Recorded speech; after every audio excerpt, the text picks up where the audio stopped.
다시 한번 우리가 선포하며 나갑시다. 새 힘어들이 주를 바랄 때, 주를 바랄 때, 우리 주를 바랄 때, 새 힘어들이 주를 바랄 때, 주를 바랄 때, 우리 주님 통치하시네.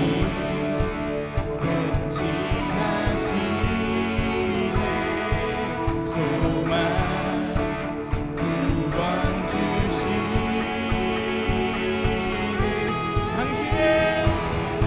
당신은 영원하신 주, 내 영원하신 주, 지치지 않으시는 주님, 약한 자 방패되시며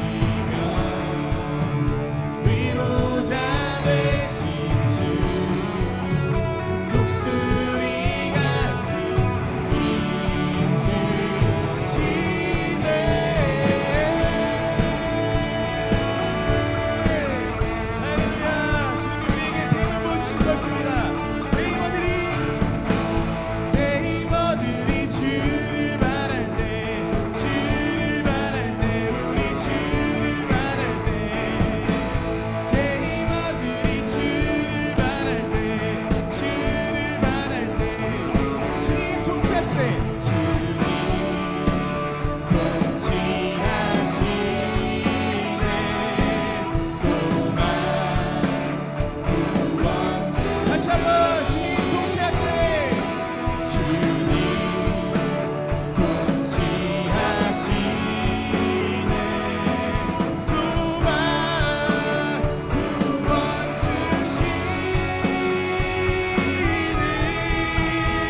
다시 한번 주님 통치하시네. 주님 통치하시네. 소망 한 번 더 고백합시다. 주님 통치하시네.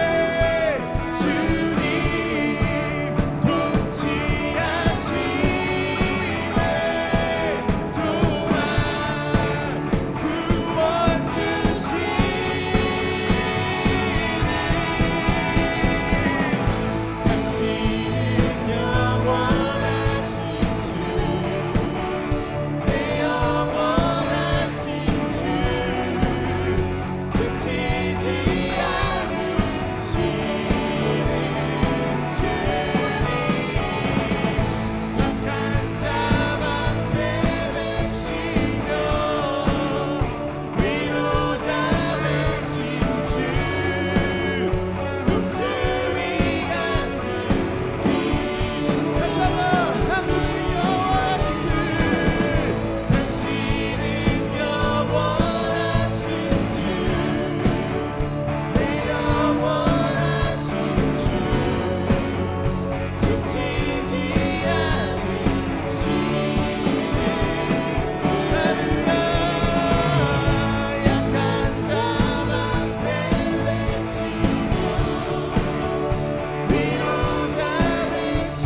빛으로 나갈 때 그 성품 닮아가네.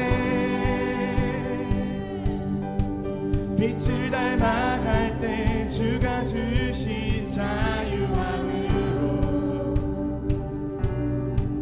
옳은 대로 돌아와서 날같이 비추네. 빛으로 비추시네.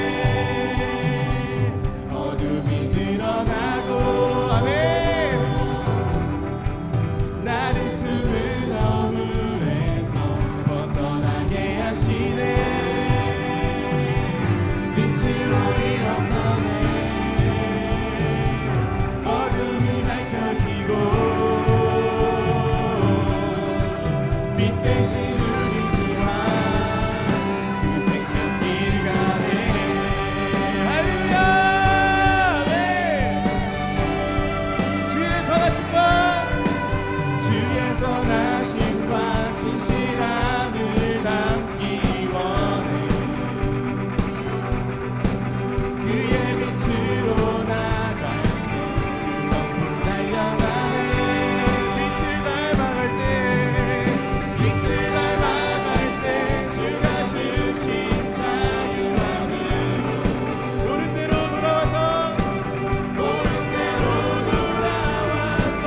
별같이 비추네. 빛으로 비추시네. 어둠이 드러나고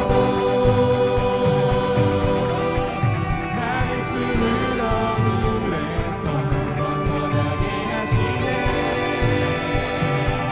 빛으로 일어서네. 어둠이 밝혀지고 빛 대신 우리 주와 생명길 가네.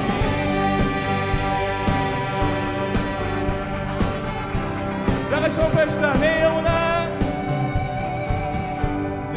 영혼아 일어나 주의 빛 발하라. 주의 영광이 우리 위에. 할렐루야. 우리 자녀들에게 선포를 나갑시다. 내 영혼아 일어나 주의. 우리 입술에 힘의 선포가 있습니다. 주의 영광이 우리 위에 임하였네. 이 땅을 바라보시면서 내 영혼아 일어나 주의 빛 발하라. 주의 영광이 우리 위에. 할렐루야. 내 영혼아 일어나 주의 빛 발하라. 주의 영광이 우리 위에. 우리 더 큰 목소리로 고백합시다. 빛으로 비추시네. 어둠이 드러나고 나를 숨은 어물에서 벗어나게 하시네. 빛으로 일어서네. 어둠이 밝혀지고 빛 대신 우리 주와. 우리 한 번 더 선포하며 나갑시다. 빛으로 비추시네. 어둠이 드러나고 나를 숨은 어둠에서 벗어나게 하시네. 빛으로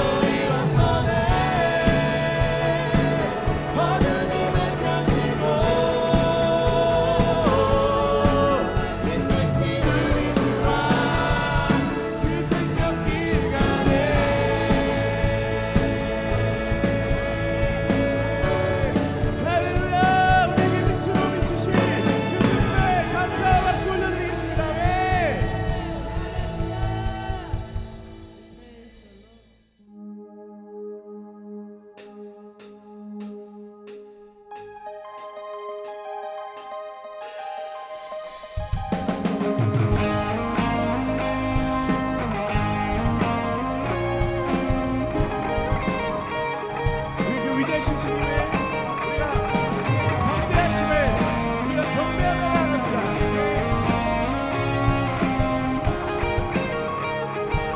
구름 타고 싶은 구름 타고 싶은 모든 나라 전하리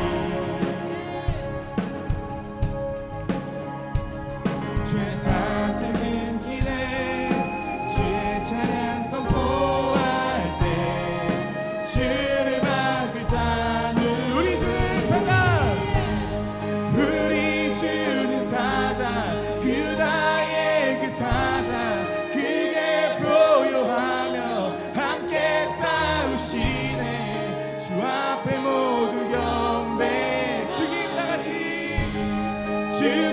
당하신 주는 어린 양 모든 죄를 위해 사슬 끊어내 모두 절하리 그 사자와 어린 양께 주 앞에 모두 경배하리 할렐루야 우리 주님은 귀하신 분이십니다. 문들을 열어라 문들을 열어라 왕의 왕을 맞이하라 구원의 하나님 모두를 해마시네 주를 막은 자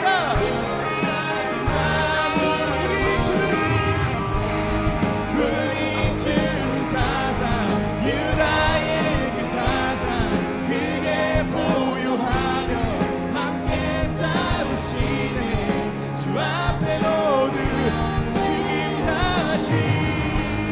죽임 당하신 주는 어린 양 모든 죄를 위해 사슬 끊어내 모두 절하리 사자와 모두 절하리 경배하리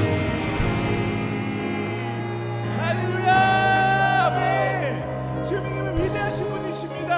홀로 찬양받게 합당하신 분이십니다. 모든 열방이 주 앞에 무릎을 꿇고 절하게 될 것입니다. 아멘. Who can stop? Who can stop the Lord Almighty?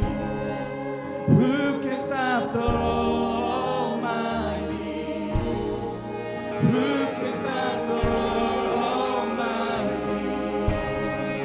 Who can stop the Lord? 주를 막을 자는 주를 막을 자는 그 누구도 주를 막을 수 없습니다. 주를 막을 자 주를 막을 자 누가 막으리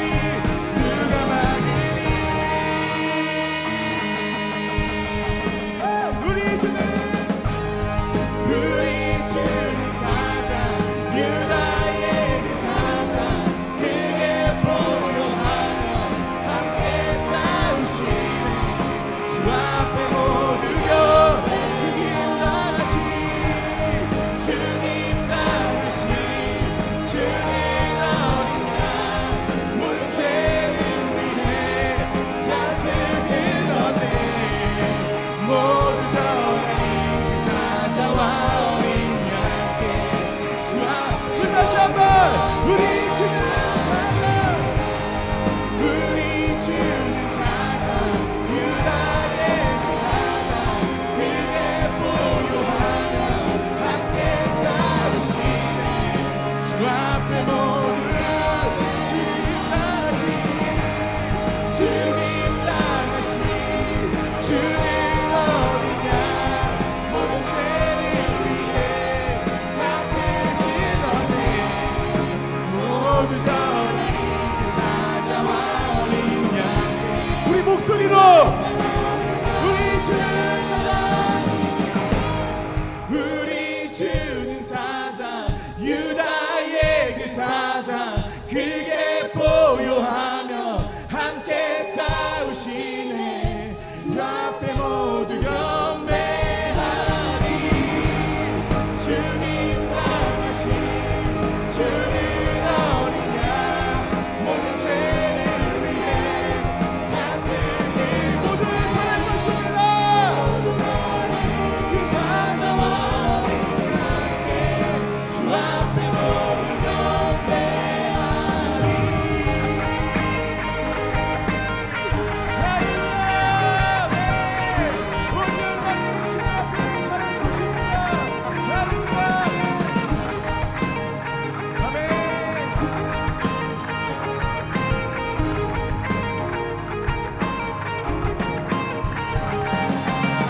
아멘. 할렐루야. 그런 주님이십니다. 주님의 높고 위대하심을 찬양합니다. 아멘.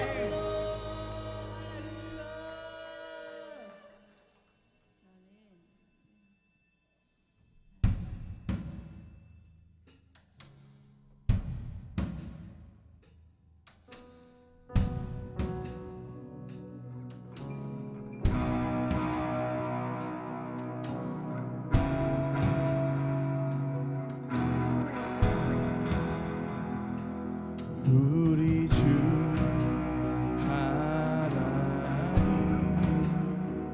큰 영광과 존귀 받기에 합당하신 지금 여기 계신 하나님 온 천지 만물을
신실하신 나의 주님,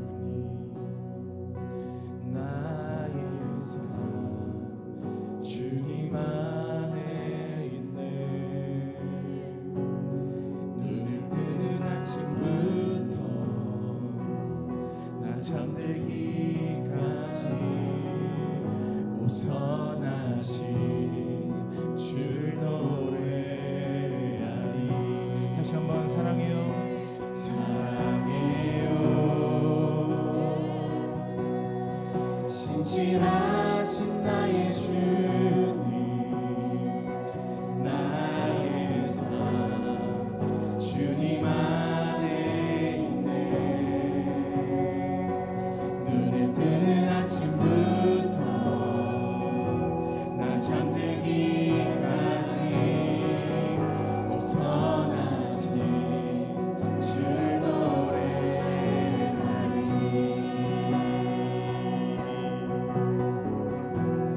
내 평생 신실하신 주, 내 평생 주시나 나니 나의 모든 올 다해 우선하신 주를 노래하리.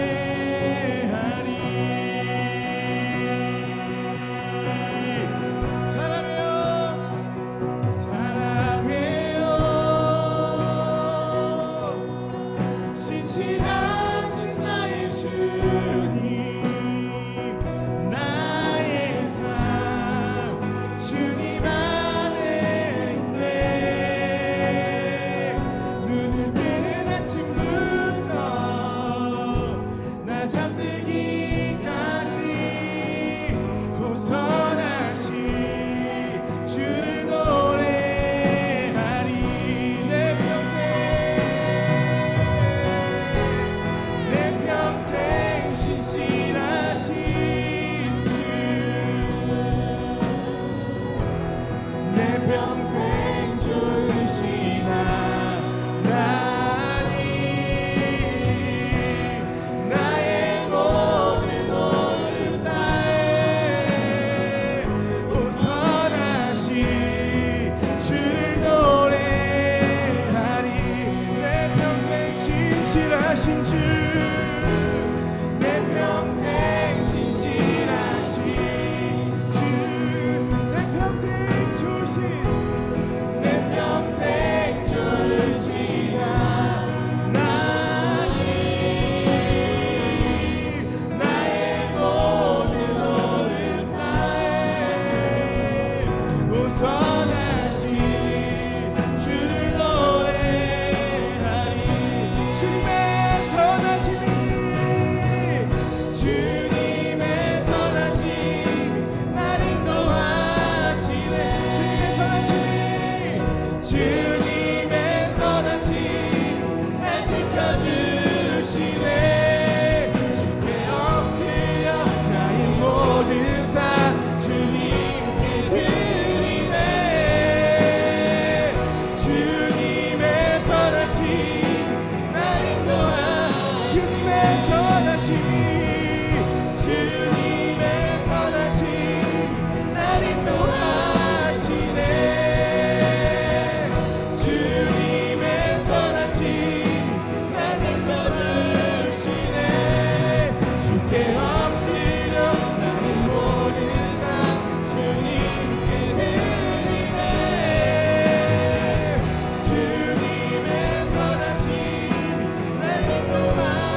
내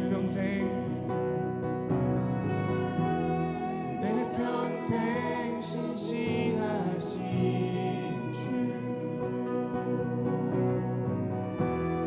내 평생 주신 하나님,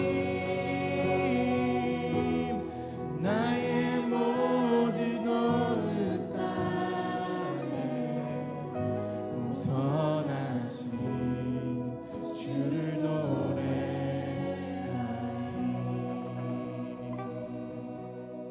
모세의 노래로 일컬어지는 신명기 32장입니다. 1절에서부터 6절까지 우리 제가 한 절, 여러분들께서 한 절 그렇게 교독하시겠습니다. 하늘이여 귀를 기울이라, 내가 말하리라. 땅은 내 입의 말을 들을지어다.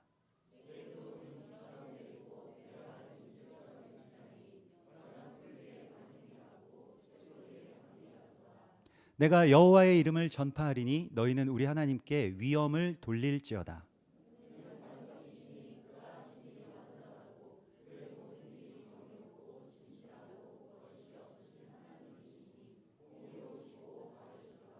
그들이 여호와를 향하여 악을 행하니 하나님의 자녀가 아니요 흠이 있고 삐뚤어진 세대로다.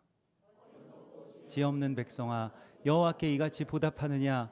그는 내 아버지시오 너를 지으신 이가 아니시냐?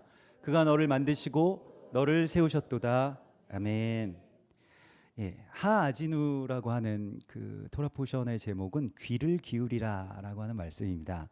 그래서 우리가 이제 그 세상의 어떤 떠들썩하고 뭐 화려한 어떤 신년 새해보다는 이제 하나님의 시간의 새해 신년은 이렇게 아주 잠잠하게 저녁에 시작하면서 조용하게 주님께 귀를 기울이라라고 하는 그러한 말씀 가운데로 우리가 들어가게 되죠.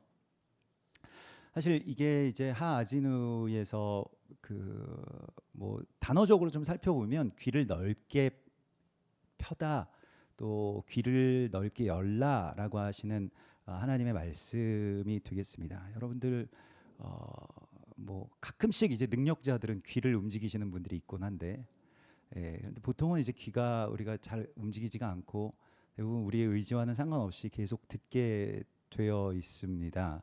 그래서 사실 하나님께서 유일하게 우리가 잠잘 때에도 계속해서 기능하도록 만들어 놓으신 것이 이제 또 귀라고 하죠. 심지어는 과학적인지는 잘 모르겠습니다만은 돌아가신 후에도 귀는 열려 있다라고 해서 우리가 그 입관 예배 드릴 때에 마지막 그 인사도 드리고 또 사랑한다고 이렇게 고백도 하고 그러죠. 또 심지어는 이제 우리가 잠잘 때에도 귀는 사실은 들리지 않습니까? 그래서 뭐 잠귀가 밝으신 분들은 이렇게 뭐 조그만 그 소리가 나도 이렇게 다 들으시곤 하죠. 또 아주 깊이 잠드시는 분들도, 특별히 설교 시간에 깊이 잠드시는 분들도 사실은 귀가 다 열려 있기 때문에 잠잘 때도 다 들을 수 있다. 저도 이렇게 그 경험상으로 그것을 알았었는데요. 사실 이번 그 테슈바 기간에는 그 아가서를 묵상하지 않습니까? 근데 그 아가서에도 그런 말씀이 나오더라고요. 아가서 5장 2절에 보면 내가 잠들었는데 나의 사랑하는 자의 소리가 들리는구나, 이런 말씀이 있어서 내가 잘 때도 다 들었구나. 그래서 자더라도 교회에 와서 자면 뭐가 들린다.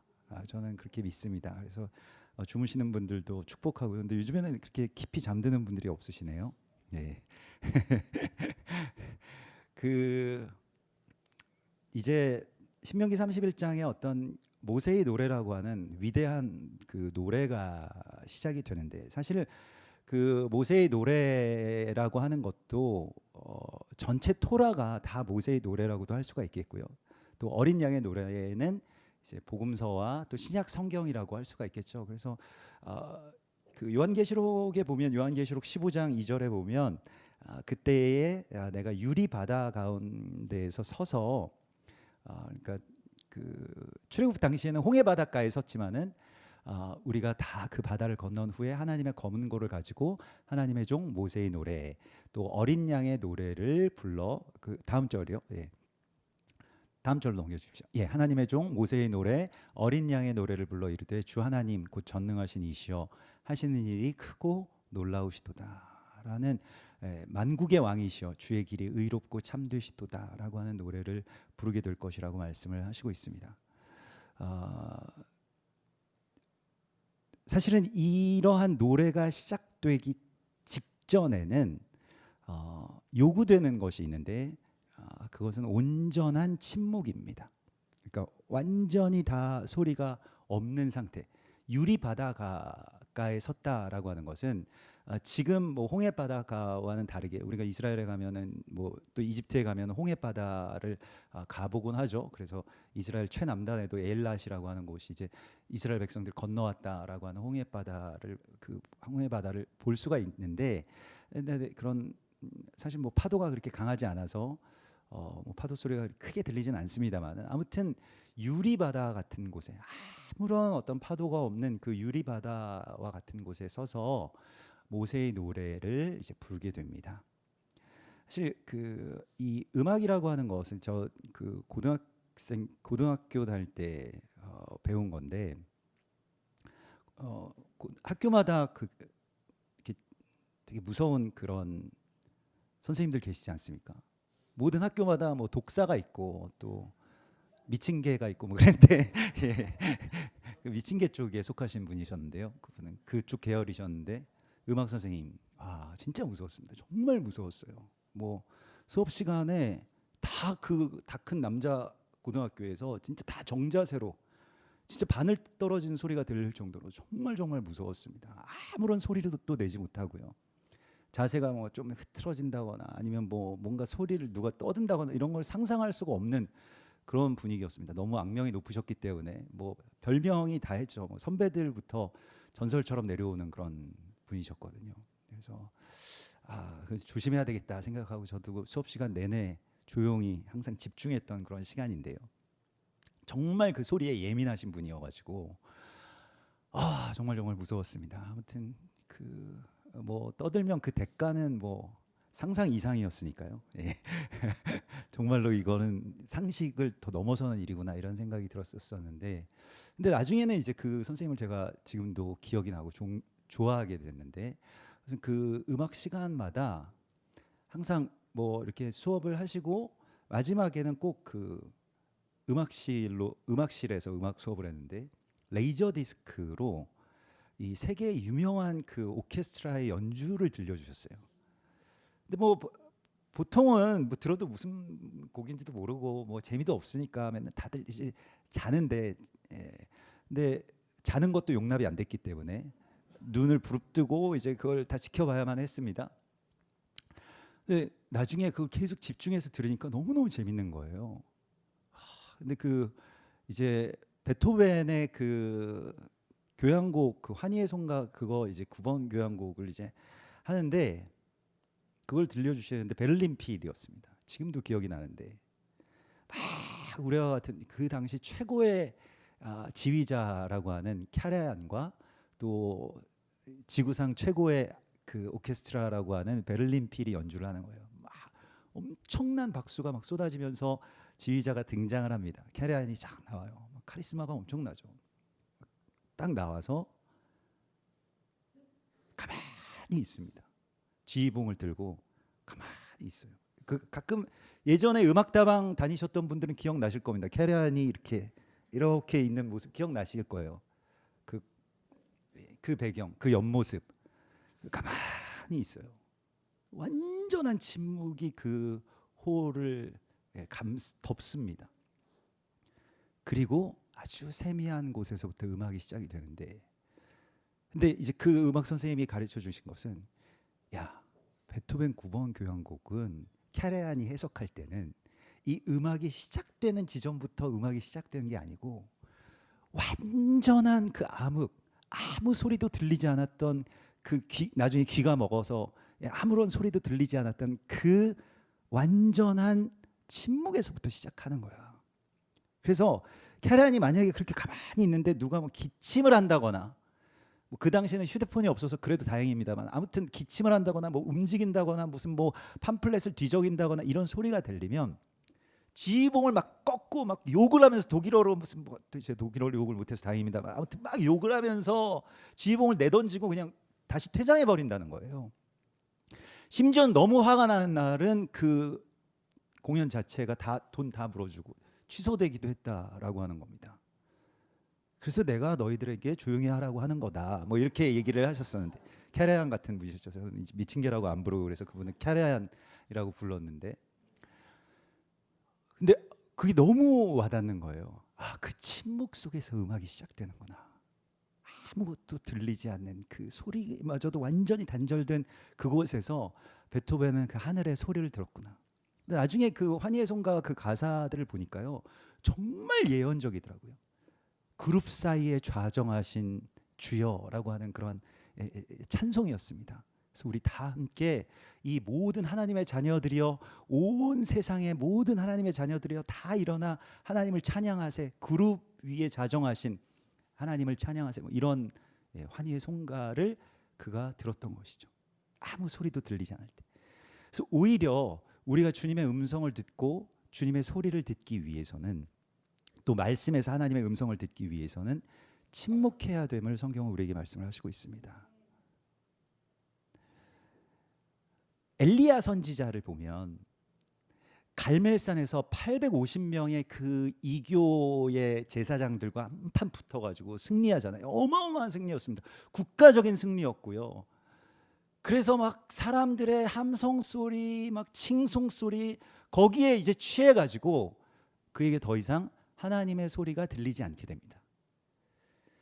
사역자들이나 또는 하나님의 일들을 많이 하시는 분들이나 뭐 그렇지 않다고 하더라도 그럴 때에 하나님의 음성이 끊기는 경우가 굉장히 많이 있습니다. 그러면 점점 메말라가죠. 하나님의 소리를 들을 수가 없기 때문에요. 막 많은 사람들, 많은 후일담들, 뭐 이랬다 저랬다 하는 그런 이야기들 속에서 엘리야는 점점 취해가서요, 또 뭐 유명해지기도 했고, 그래서 하나님과 단절되죠. 그가 그 갈멜산에서 거의 기다시피 해서 40일을 그렇게 금식하면서 나아갔던 곳이 호렙산이죠. 그 하나님의 산에서 정말로 불 가운데도 계시지 않고 그 많은 소리 가운데 계시지 않고 강한 바람, 뭐 바위를 부술 만한 어떤 폭풍 가운데 계시는 것이 아니라 아주 세비한 하나님의 소리를 마침내 듣게 되죠. 하나님의 소리는 이럴 때야 들리는구나라고 하는 것을 그가 깨닫게 되고 그가 다시 하나님 만나는 그런 장면이 이제 열왕기상 19장에 나오는데요. 우리가 귀를 기울인다라고 하는 것은 주님께 집중하는 것이고요. 그리고 다른 많은 그러한 소리들, 우리가 늘 들어왔던 그 소리들마저도 다 멈추는 것입니다. 그래서 그때에 굉장히 항상 시끄럽던 그 남자 고등학교 그 교실에서 한번 그런 그 침묵이 뒤덮는 그런 경험들을 하니까요.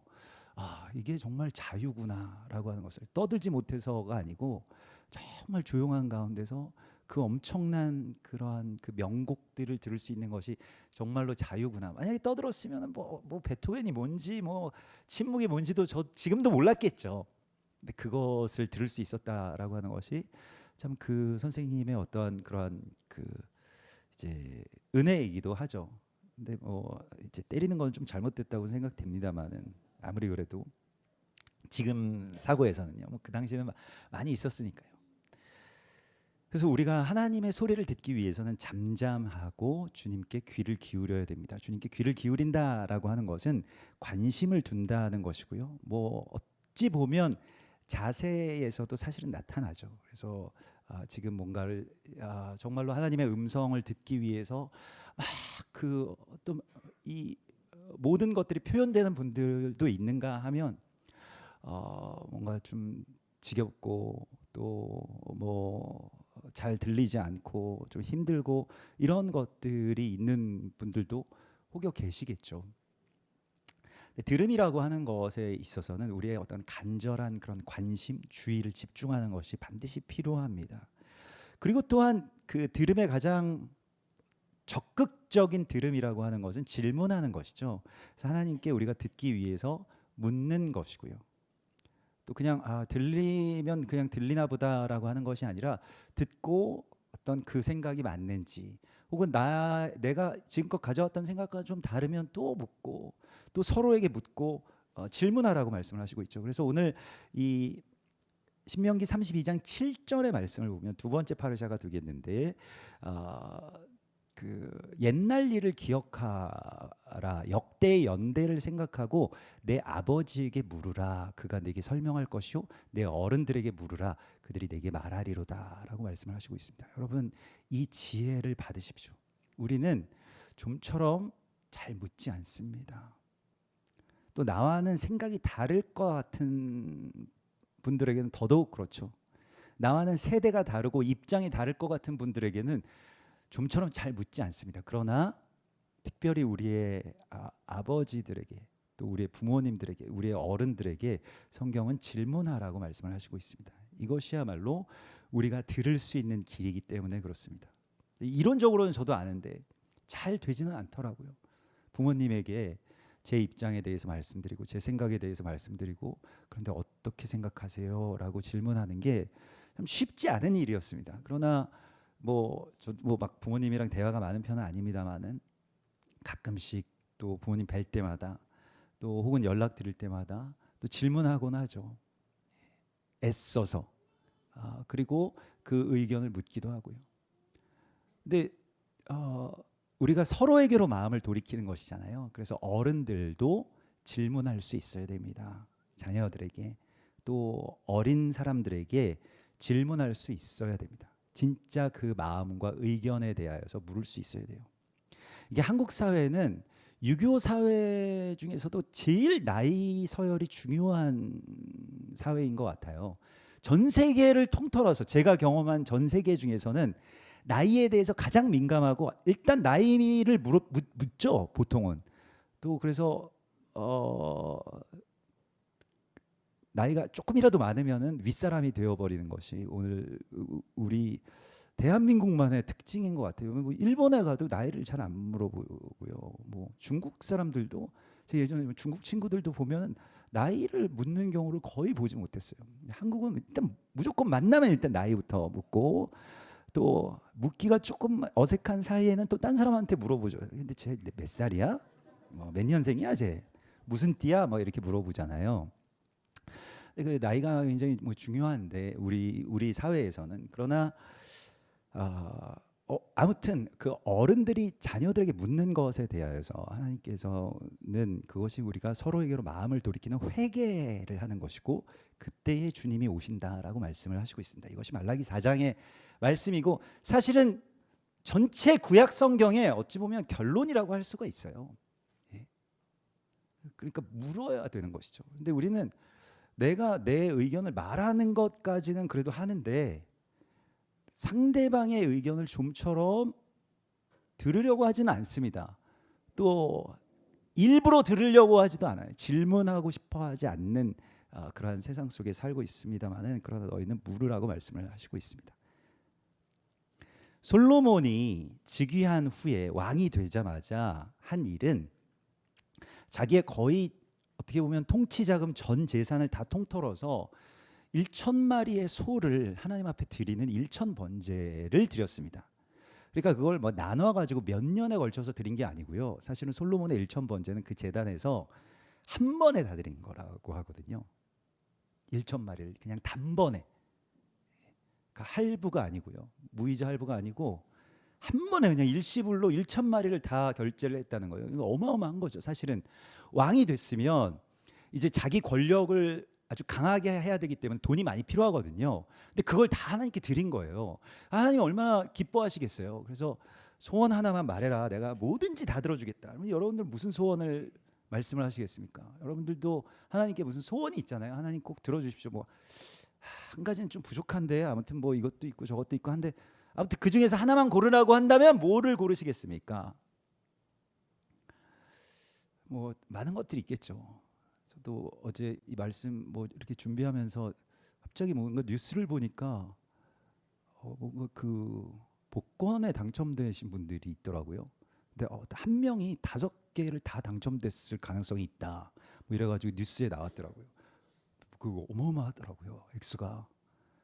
예전에 제가 어릴 적에 막 그 주택 복권 같은 거 당첨되면 1억 막 이랬었는데, 그래서 집 한 채를 살 수 있다 그랬었는데 지금 15억 막 10억 하더라고요. 당첨금이. 그게 5개가 됐으면 어떻겠습니까? 그래서 그 곱해 보니까 5 곱하기 15 하면 왜 이렇게 돼가지고 그걸 구하지 않았을까 나는, 뭐 이런 생각이 들더라고요. 근데 솔로몬은 하나님이 단 한 가지의 소원을 말하라고 했을 때 이렇게 구합니다. 열왕기상 3장 9절에 누가 주의 이 많은 백성을 재판할 수 있사오리까 듣는 마음을 종에게 주사 주의 백성을 재판하여 선악을 분별하게 하옵소서. 듣는 마음을 구했다는 거예요. 이게 대단한 것입니다. 사실은 이걸 구했다는 것 자체가 솔로몬이 이미 지혜로웠다는 거죠. 솔로몬 뭐 지혜를 구했다라고 하는데 이걸 구할 수가 있었다는 거예요. 1,000번째의 대가로 하나님께서 뭘 주시겠다라고 할 때에 그러면 저에게는 듣는 마음을 주십시오. 여러분, 우리가 지난번에 쇼프팀에서도 나눴던 것과 같이 우리가 이 공동체라고 하는 것은 사실은 재판 공동체라고 하는 것을 나누었죠. 그것은 뭐 선악을 우리가 뭐 세상 법정처럼 재판하는 것이 판결하는 것이 아니고 선악의 분별에 대하여서 다시 서로에게 묻고 하나님께 묻는 것을 말합니다. 이게 우리가 그냥 각자 여러분들이 이건 뭐 옳은 거야, 이건 잘못된 거야, 너 이거 고쳐, 너 이렇게 해야 돼, 누구 때문에 지금 이게 이렇게 되고 있어, 막 이런 것들이 가득 차잖아요. 그 자아의 어떤 판단으로 우리 다 그 원죄의 선악과를 먹은 그 자손들이기 때문에 우리가 늘 그렇게 자기 소견에 옳은 대로 판단을 합니다. 근데 재판 공동체라고 하는 것은 무엇이냐? 이게 교회가 다시 이렇게 모인 이유가, 가정이 우리가 주님 안에서 다시 모인 이유가 무엇이 선하고 무엇이 선하지 않은지에 대해서 다시 묻는 것을 말합니다. 우리 다 알죠? 여러분들 다 아시죠? 뭐가 옳은 것이고 뭐가 그른 것이고 다 판단하고 있죠. 네가 몰라서 그래. 아버지가 뭘 알아요. 지금 시대가 어느 시대인데. 이렇게 되어버린 이 세상 속에서 하나님의 뜻을 겸손하게 구하고 또 그것에 대해서 묻는 마음을 갖는 것, 그때에 하나님의 나라가 임하신다라고 말씀을 하십니다. 그래서 특별히 자녀들도 부모님들에게 많이 질문해야 되지만, 그러니까 뭐 다른 전문가들에게 묻는 것 이상으로 부모님들에게 너희들은 많이 물어야 된다, 질문해야 된다. 우리 아빠는 뭐 그런 거 잘 모르는 것 같던데요. 뭐 이렇게 무시하지 말고, 자꾸 물으면 뭔가 나와 모르셔도 자꾸 질문해야 돼. 그러니까 부모님한테.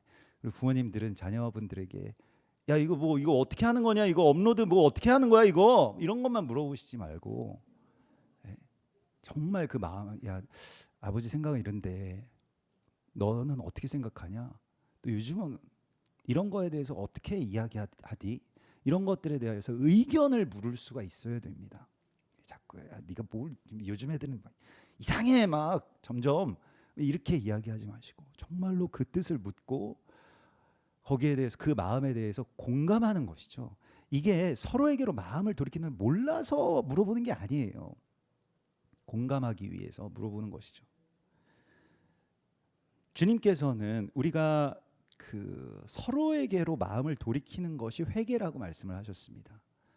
그래서 실은 세례 요한이 와서 그 말라기서의 말씀이 끝난 후에 그 엄청난 그 구약과 신약 사이에 그 정말로 암흑기, 침묵기가 있죠. 정말 아무 소리도 들리지 않습니다. 근데 세례 요한이 와서 광야에서 막 외치는 자의 소리로 외치죠. 세례 요한이 회개하라라고 외쳤을 때에 죄에서 돌이키라고 하는 그런 말이 우리는 회개라고 생각하지만, 이 마태복음 11장에 보면 세례 요한의 때로부터 천국은 침노하는 자의 것이 됐다라고 말씀을 하시잖아요. 근데 세례 요한이 말한 그러면 그 회개는 무엇인가라고 했을 때, 세례 요한의 그 회개는 그 뒤에 이제 마태복음 11장 12절에, 자 11장 12절 한번 띄워 주십시오. 세례 요한의 때부터 지금까지 천국은 침노를 당하나니 침노하는 자는 빼앗느니라. 15절에 보면 귀 있는 자는 들을지어다라고 말씀을 하시면서 그 회개가 무엇인지, 16절에 이 세대를 무엇으로 비유할까? 비유컨대 아이들이 장터에 앉아 제 동물을 불러 이르되 우리가 너희를 향하여 피리를 불어도 춤추지 않았고 우리가 슬피 울어도 너희가 가슴을 치지 아니하였다 함과 같도다. 그러니까 이 공감 능력을 잃어버린 이 완악한 세대에서 서로의 소리를 듣는 것이 회개라고 말씀을 하시고 있습니다. 그래서 그때의 세례요한이 사람들이 와서 물어요. 그럼 우리 어떻게 회개해야 되나요? 그럴 때 두 벌 옷 있는 사람은 한 벌을 벗어가지고 가난한 사람들에게 주고 헐벗은 자를 자기 집으로 드리는 것이 회개라고 그렇게 가르쳤다는 거예요. 세례 요한의 회개는 그냥 자기 죄에 대한 뉘우침이 아니었습니다. 이걸 우리가 알아야 되는데 그냥 우리는 죄인이니까 이 세상이 막 썩었으니까 다 너희 회개해, 너 회개해, 너 회개해, 너 잘못됐어, 이게 아니었다는 거예요. 내 마음을 돌이켜서 그 사람의 아픔에 대해서 공감하고 예수와께서 이 땅에 오셔서 그 사람과 함께 기뻐하고, 이게 세례 요한과 예수와의 회개였습니다. 세례 요한은 같이 슬퍼하는 사람이었고요, 예수와는 같이 즐거워하는 분이셨습니다. 그래서 그 둘이 연합해서 하나님의 나라를 이룬 거예요. 로마서도 이스라엘에 대한 말씀을 하신 후에 로마서 12장에 보면 이렇게 말씀을 하시죠. 로마서 12장 15절에 보면 즐거워하는 자들과 함께 즐거워하고 우는 자들과 함께 울라고 말씀하십니다. 이것이 너희가 드릴 영적 제사라고 말씀을 하세요. 로마서 12장 1절에 무엇입니까? 이 세대를 본받지 말고 마음을 새롭게 변화를 받아 하나님의 선하시고 기뻐하시고 온전하신 뜻이 무엇인지 분별하도록 하라. 이것이 너희가 마땅히 드릴 영적 제사니라고 말씀하시죠. 그 제사가 무엇입니까? 이거예요. 그러니까 서로 마음을 같이 하여서 높은 데 마음을 두지 말고 도리어 낮은 데 처하고 스스로 지혜 있는 짓 하지 말라. 악에게 지지 말고 선으로 악을 이기라, 이렇게 말씀을 하십니다. 네. 제가 일본에 가서 이 원리맨을 전하면서 든 생각이, 또 그분들에게도 고백한 것이, 한국에서는 나라를 사랑하는 것이, 또 이 민족을 사랑하는 것이 마치 일본을 미워하면 우리 나라를 사랑하는 사람이다, 애국자다라고 생각하는 그러한 가르침들이 예전에 있었다고. 실은 우리가 이게 반유대주의도요, 교회에서 나왔잖아요. 근데 어디에서 나온 것입니까? 예수와를 너무너무 사랑하는데, 예수님을 너무너무 사랑하다 보니까 예수님을 잡아 죽인 저 이스라엘을 우리가 쳐들어가야 되겠다, 다 죽여야 되겠다. 어떻게 예수와를 잡아 죽이고 나서 회개도 안 하고 지금 예수님 믿지도 않고 그러고 있냐라고 해서, 예전에 뭐 십자군의 뭐 카톨릭이라든지 아니면 뭐 개혁교회도 마찬가지죠. 뭐 루터나 칼빈이나 다 이스라엘을 저주하고 욕했습니다. 그러면 예수님을 사랑하는 것처럼 그렇게 느꼈다는 거예요. 근데 그것은 또 다른 미혹입니다. 이건 하나님의 뜻이 아니에요. 그래서 오늘 주님께서 우리에게 이 로시 하시아냐에서부터, 그러니까 나팔절 새해가 시작되면서부터 계속해서 회개하라고 말씀을 하시는데요, 대속죄일까지. 그래서 나팔절이라고도 부르지만 그 욤하딘이라고 해서 심판의 날로 부릅니다. 그래서 심판책이 펼쳐졌기 때문에 너희가 마음을 서로에게로 돌이키고 서로의 부르짖음에 대하여서 그 신음소리를 들을 수 있어야 된다. 누가 아파하면 같이 아파할 수 있어야 되고, 누가 기뻐하면 좀 같이 기뻐해라, 이렇게 말씀을 하시고 있는 거예요. 근데 그게 안 되면, 또 그런 것 따위는 아무 상관이 없으면은, 그게 뭐 오늘날의 어떤 영적인 뭐 사이코패스, 소시오패스 이런 것들이 되는 것이죠. 하나님과 멀어지게 되는 것입니다. 그래서 서로에게로 귀를 기울이라 하고 말씀을 하시고 있어요. 하나님께로도 귀를 기울이고요, 서로에게로도 귀를 기울이라고 말씀을 하시고 있습니다. 여러분, 우리가 이스라엘에 대해서 알게 되고, 이제 우리 이스라엘 미워하지 않아도 되는구나, 이스라엘 사랑해야 되겠구나라고 알게 된 것이 얼마나 복된 일입니까? 정말 감사한 일이에요. 너무너무 기적 같은 일이고요. 이게 어떻게 이루어졌습니까? 저도 이스라엘에 대한 하나님의 마음을 알게 되었을 때에 처음에는 회개하지 않았습니다. 근데 뭐 알겠는데 그건 하나님의 일이고요, 제 문제를 좀 해결해 달라고요, 제 사역이 좀 우선인데 그거 열심히 할 테니까 하나님은 하나님의 일을 하십시오, 이렇게 되었다는 거예요. 근데 더 하나님이 정말로 당신의 눈동자와 같고 이 끓는 창자와 같다라고 말씀을 하실 때, 그게 만약에 안 느껴진다면 이것은 너무 악한 일 아니겠습니까? 하나님의 아픔이 느껴져야 되지, 그 애통함이.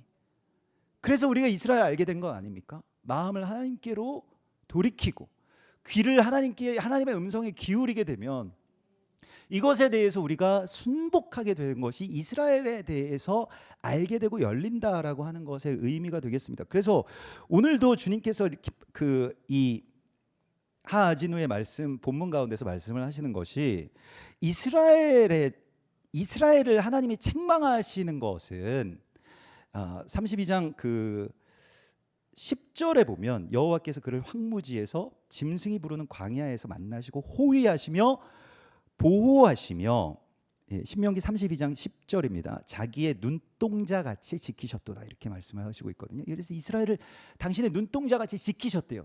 그런데 11절에 보면 신명기 32장 11절에 마치 독수리가 자기 보금자리를 어지럽게 하며 자기 새끼 위에 너풀거리며 그의 날개를 펴서 새끼를 받으며 그 날개 위에 없는 것 같이 하셨다라고 말씀을 하시고 있습니다. 그게 뭐냐면 막 새 둥지는 사실은 원래 평안해야 되는데 조용해야 되고 새끼들만 있고 이런데 뱀이 막 새끼들을 노리고 오면요, 그 어미새가 어떻게 합니까? 막 날개를 펴서 막 시끄럽게 하고 막 난리가 나는 것이죠. 예? 평소에 그렇게 겁 많던 맨날 도망가는 그런 참새조차도 그렇게 막 자기 둥지에서 막 깃털을 날리고 막 그 소란을 피운다는 것입니다. 이스라엘에 대한 재앙, 이스라엘의 전쟁, 환란, 시끄러운 일들이 일어나는 것에 대해서는 하나님의 보호하심이지 하나님의 저주나 버리심이 아니라고 하는 것을 하나님 말씀하시고 있는 거예요. 그런데 어떤 사람들은 이스라엘에 대한 이 하나님의 책망의 소리를 잘못 들어가지고 그걸 가지고 이스라엘을 정죄하고 뭐 반유대주의라든지 아니면 이스라엘에 대한 판단을 그냥 쉽게 해버렸다라고 하는 것입니다. 아니면 그냥 세상 사람들의 세간의 어떤 비평에 그냥 동조해서요. 그래서 그 32장 27절에 보면 이런 말씀이 있습니다. 혹시 내가 원수를 자극해서 그 원수가 잘못 생각할까 걱정하신다고 말씀을 하시는데요. 이 다음 절에 보면요, 그들은 모략이 없는 민족이라 그들 중에 분별력이 없도다. 만일 그들이 지혜가 있어서 이것을 깨달았으면 자기들의 종말을 분명히 하였으리라 라고 말씀을 하시면서 그 이어지는 43절의 말씀을 보면요, 너희 민족들아 주의 백성과 즐거워하라. 주께서 그 종들의 피를 갚으사 그 대적들에게 복수하시고 자기 땅과 자기 백성을 위하여 속죄하시리로다 이렇게 말씀을 하시고 있습니다. 예. 이스라엘이 죄를 지은 거는 맞습니다. 그런데 이스라엘에 대한 책망은요, 아버지만이 하실 수 있는 것입니다. 저도 아버지로서 자녀들이 좀 잘못하면은 책망하죠. 막 소리를, 야 그렇게 하면 안 돼, 지금 예배 시간에, 이런 말도 하고요. 또 때로는 여러분들 중에서는 회초리를 드시는 분들도 있을 겁니다. 정말 사랑하셔서. 근데 그걸 여러분들만 하실 수 있는, 자기 당사자의 아버지만 할 수 있는 거죠. 아무리 우리 교회 분들이라도 저희 아이에게, 저희 아들에게, 야 너 그렇게 살면 안 돼, 회개해, 너 좀 맞아야겠다, 오늘은 좀 매 좀 가져와봐, 그렇게 해서 막 때리고 있으면 저는 가서 뭐 일단은 말리고 막 어떻게든 그걸 못하게 하려고 할 겁니다. 그건 아버지만 할 수 있는 거니까, 엄마만 할 수 있는 거니까, 그 당사자의. 근데 그것을 우리가 잘못 들어가지고 이스라엘에 대한 하나님의 어떤 책망, 돌이키라고 말씀하시는 그 모든 말씀들을 그냥 이스라엘은 그런 저주를 받았어라고 생각해서는 안 된다라고, 그걸 내가 걱정한다고 말씀을 하세요. 예? 요한계시록에서도 보면 귀 있는 자는 성령의 교회들에게 하시는 말씀을 들을지니라라고 하는 말씀이 7번 나오는데요. 그 7번 가운데서 굉장히 첫 번째로 나오는 말씀은 무엇이냐면 니골라당의 행위를 미워하라는 말씀이었습니다. 에베소 교회에게. 그 니골라라고 하는 말이 니카우스 라우스의 그 합성어인데 뒤에 나오는 그 발람의 그 어그러진 길과도 연결이 되는데, 그것은 무엇이냐면 그 백성들은 하나님의 백성이 아니다라고 하는 저주예요. 이스라엘에 대한 저주. 하나님의 백성이 아니야라고 하는 반유대주의에서 돌이키라고 하는 것에 대해서 계속 말씀하고 있습니다. 마지막 때의 교회들에게요. 7번이나 반복되는 그 말씀 가운데서 굉장히 중요한 말씀이 바로 니골라 당의 행위, 발람의 어그러진 길에서 떠나라고 말씀을 하시고 있는 것입니다. 우리가 이방의 교회로서 이스라엘을 저주하는 도구가 되는 것은 발람이 되는 것과 같은 것이라고 성경은 말씀하고 있거든요.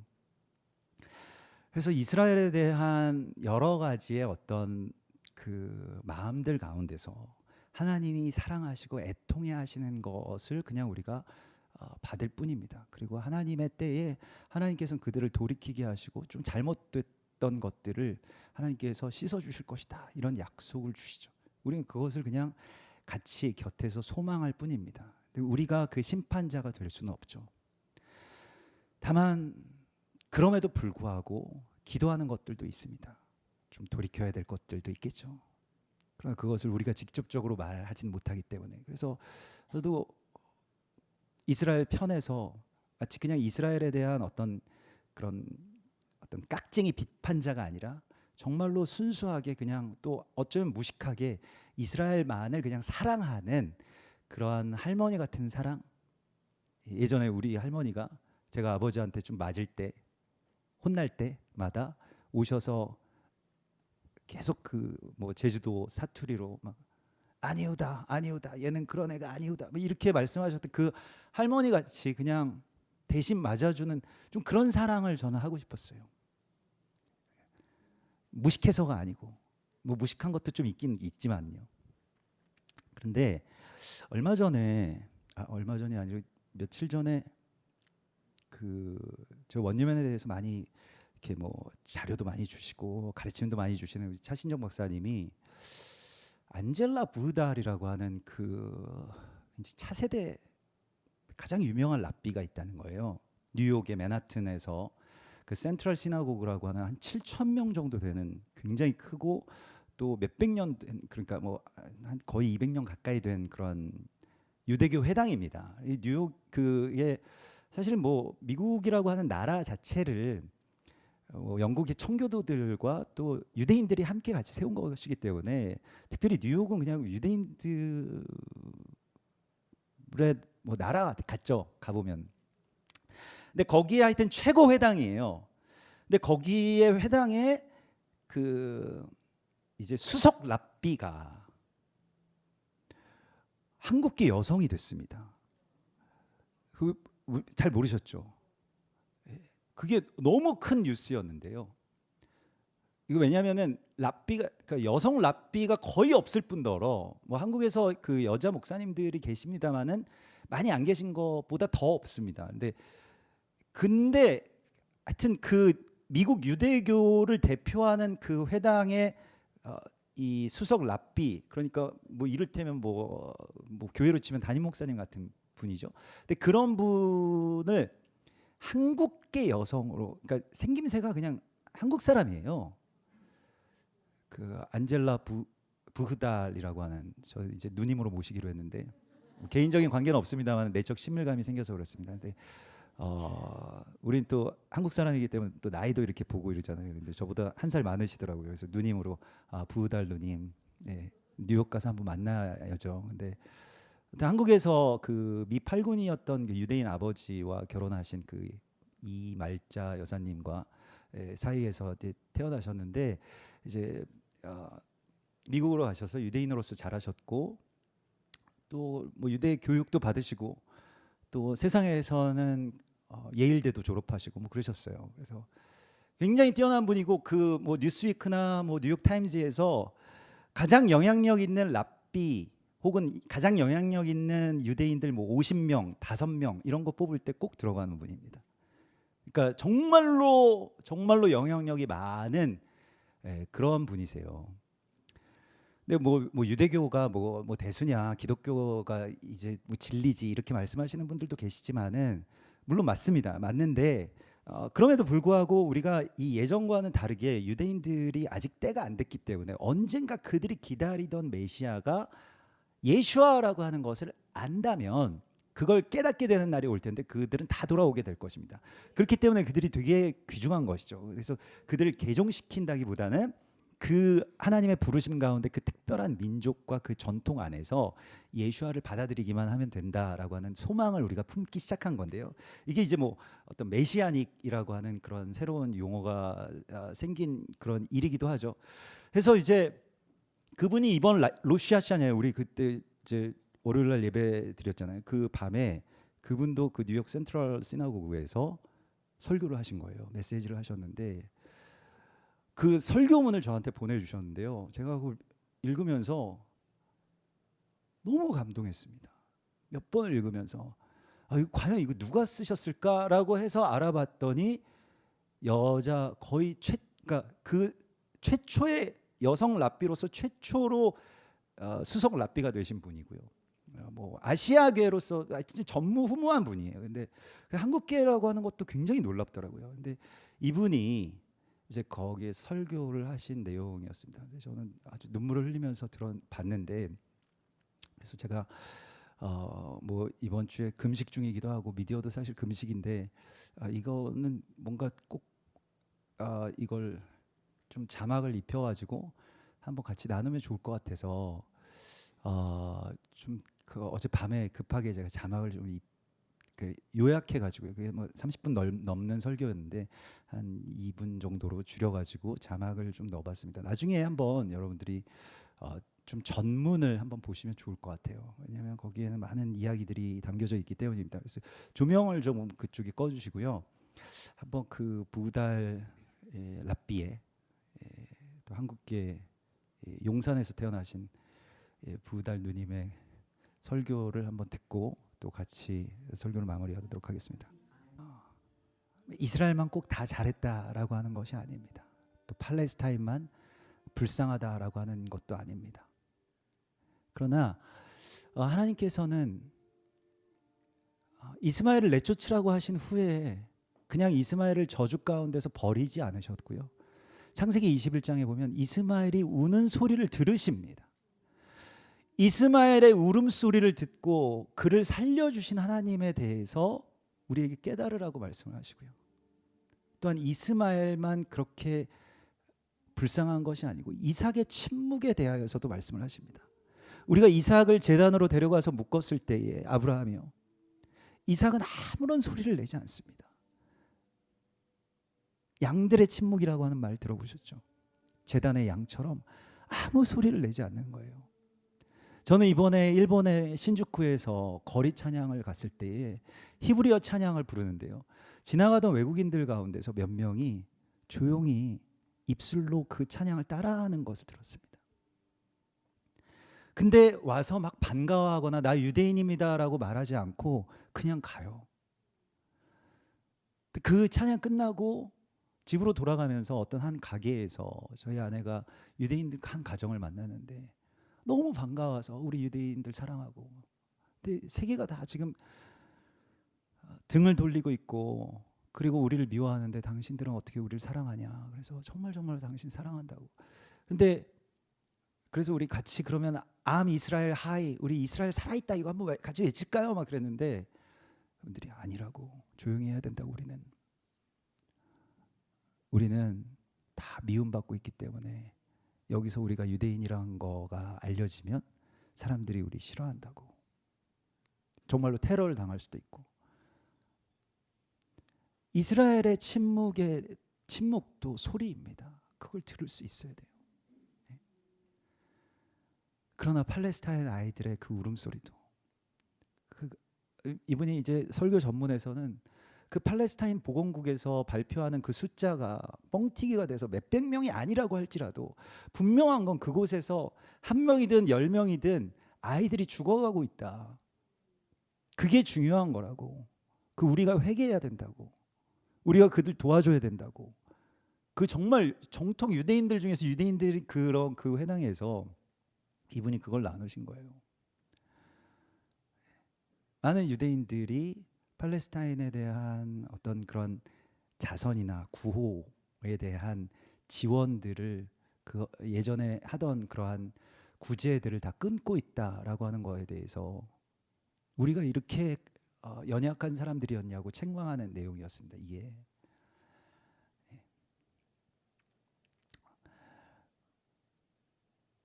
이것은 양자택일의 문제가 아니고요. 그러니까 이스라엘을 사랑하면 팔레스타인 미워해야 된다라고 하는 것이 아니고요. 그들의 죄는 밉지만 그 사람들은 살아서 또 다시 돌이킬 하나님의 자녀들 아닙니까? 그래서 우리 모두가 다 아브라함의 자녀들입니다라고 유대인 회당에서 유대인 랍비가 저것을 선포했을 때요, 정말 저는 전율이 왔어요. 그리고 정말 거룩한 부러움이 느껴졌습니다. 저런 설교는요, 실은 우리 교회에서도 하기 어려운 설교입니다. 당신 이스라엘 사랑하는 거 맞아? 이렇게 이야기를 할 수도 있을 거예요. 또 어떤 분들은 뭐가 잘못됐다, 원래 실은 이런 거다라고 이야기를 하실 수도 있겠죠. 그러나 주님께서 회개하라고 하시는 이 기간에 우리가 정말로 마음을 기울이고 귀를 기울여야 될 것은 하나님의 음성에 기울이고, 그리고 서로에게 있는 하나님을 다시 되찾는 것입니다. 그들도 하나님의 형상대로 지음을 받은 자들이라는 거예요. 그것에 대해서 우리가 마음을 돌이킨다면 하나님의 나라가 열릴 것입니다. 그리고 주님이 우리 가운데 오실 것입니다. 이것이 꼭 이스라엘과 이 열방의 관계뿐만이 아니라 일본과 대한민국에서도, 또 우리 나라 안에서도, 우리 교회 안에서도 공감이 상실되어 버린 이 세상 속에서 다시 그것을 되찾아내는 우리 모두가 되기를 소망합니다.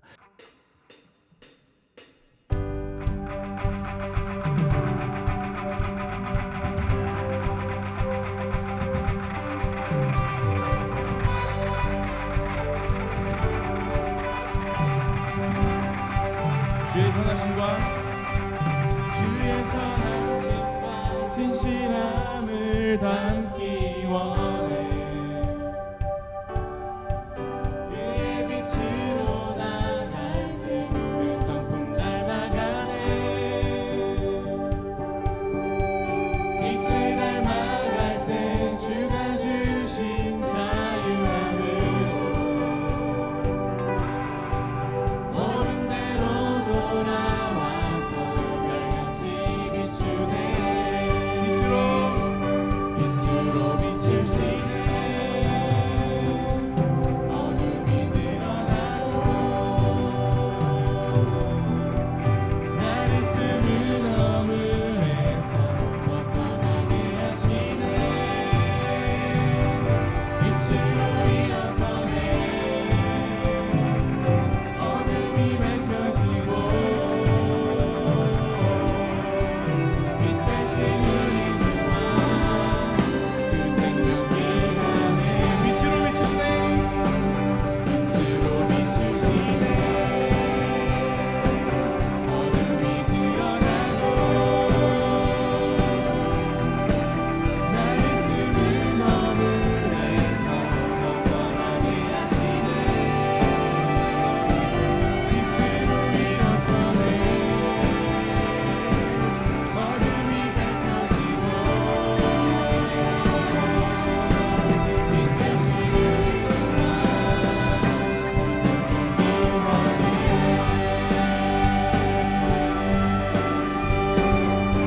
내 영혼아,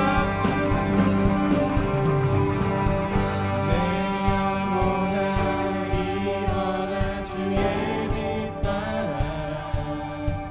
주의 영광이 우리 위에 임하였네.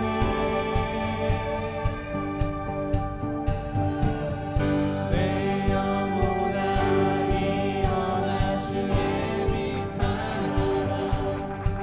주의 영광이 우리 위에 임하였네.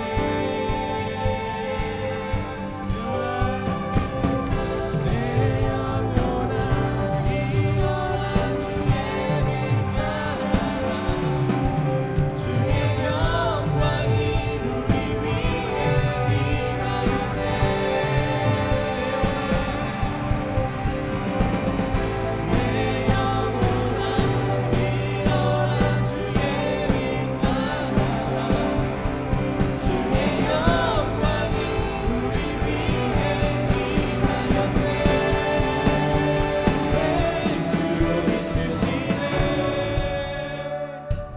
어둠이